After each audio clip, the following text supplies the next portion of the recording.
আবু লাহাব আল্লাহর নবীকে অভিশাপ দিচ্ছিলেন, তাব্বালাকা ইয়া মুহাম্মদ, মুহাম্মদ তুমি ধ্বংস হও। এই কথা বলার জন্য তুমি কি আমাদেরকে একত্রিত করেছো? না না না, তোমার কথা আমরা মানবো না, আমাদের বংশের চুনকালি দেব না।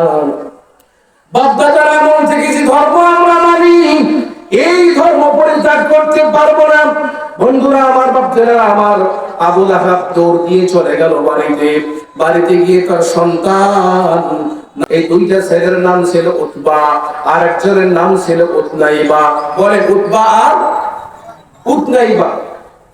আবু লাহাব বাড়িতে চলে গেল, গিয়ে বলল, এ আমার সন্তান, এদিকে আসো। তোমরা যদি আমার বাড়িতে ভাত খাইতে চাও, আমার সম্পদের যদি অংশীদার হতে চাও, আমি তোমাদের পিতা যা নির্দেশ দেব তা পালন করা লাগবে। বন্ধুরা আমার, তার সন্তানরা বলল, আব্বা জান কি হয়েছে খুলে বলেন। আবু লাহাব তখন বলল, মুহাম্মদ আমাদের ধর্মকে বাদ দিয়ে এক আল্লাহর গোলামি করতে বলে।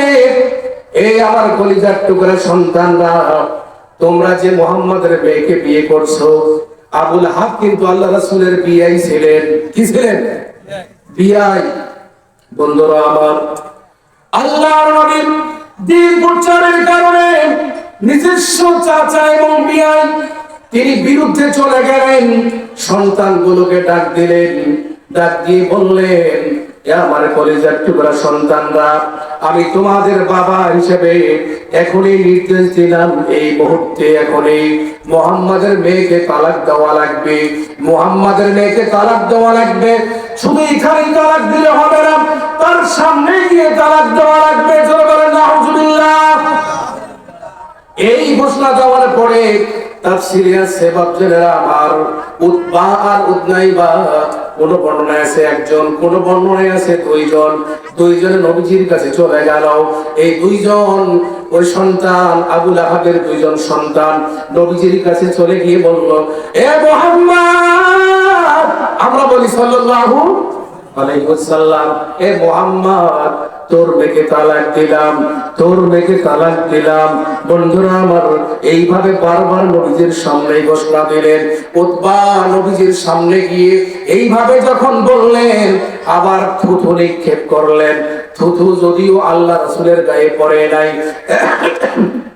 এখন আপনাকে আমি বলি, এখানে যারা মেয়ে বিয়ে দিয়েছেন, আপনাদেরকে আমি বলতে চাই, আপনার জামাই যদি আপনার সামনে গিয়ে বলে, তোর মেয়েকে তালাক দিলাম, থুথু যদি নিক্ষেপ করে, বলেন আপনি খুশি হবেন না বেজার হবেন? খুশি হবেন না বেজার হবেন? বেজার হবেন, আপনি কষ্ট পাবেন। বন্ধুরা আমার, এই দিন প্রচারের কারণে আমার নবীর তার কন্যাদেরকে তালাক দিল। আবু লাহাবের দুই পুত্র নবীজির সামনে গৃহকাট্য ভাষায় গালিগালাজ করলেন, থুথু নিক্ষেপ করলেন।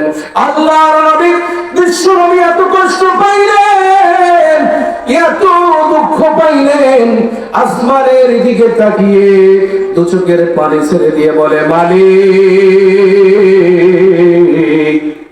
আজকে দিনের পক্ষে কথা বলার কারণে আমার বংশের মানুষগুলো আমার বিরুদ্ধে চলে গেল। শুধু তাই নয়, আল্লাহ আমার জামাতা আমার সামনে এসে আমাকে অপমান করলো। আল্লাহ, এই বিচার আমি তোমার কাছে দিলাম। বন্ধুরা আমার, নবীজি অভিশাপ দিলেন। নবীজি বলেন, আল্লাহ, এই জানোয়ার যেরকম করে আমার সামনে এসে জানোয়ারি ব্যবহার দেখাইলো, আল্লাহ তোমার জানোয়ার দিয়ে একটা কুকুর দিয়া এই জানোয়ারকে তুমি ধ্বংস করে দাও। নবীজি অভিশাপ করলেন। এই অভিশাপের কথা আবু জেহেলের কানে, আবু লাহাবের কানে চলে গেল। আবু লাহাব ভয় পাইলেন। আবু লাহাব জানতো যে মুহাম্মদ সাল্লাল্লাহু আলাইহি সাল্লাম যে কথাই বলেন সেটাই পূরণ হয়। জোরে বলেন সুবহানাল্লাহ। বন্ধুরা আমার, এই দিন প্রচারের কারণে নবীজির বংশের মানুষগুলো নবীজির বিরোধিতা করলেন। বন্ধুরা আমার, এই দিন প্রচারের কারণে আল্লাহ নবীকে তায়েফের জমিনে রক্তাক্ত করা হলো। উহুদের যুদ্ধে আল্লাহর নবীর দান্দার মোবারক শহীদ করা হলো। এই দিন এমনি এমনি আসে নাই, অনেক অবদান রেখেছেন আমাদের নবী। এই শিক্ষা তিনি দিয়ে গেছেন। 63 বছর জিন্দেগি 23 বছর জিন্দেগিতে আলোচনা করলেই অনেকে মন খারাপ করেন। বন্ধুরা আমার, অনেকেই বলেন রাজনীতি করেন। আল্লাহর নবী মদিনায় গিয়ে রাষ্ট্রপতি হয়েছেন, প্রধানমন্ত্রী হয়েছেন, দেশ শাসন করেছে, অশান্ত সমাজকে শান্ত করেছে এই কোরআন দিয়া। জোরে বলেন সুবহানাল্লাহ।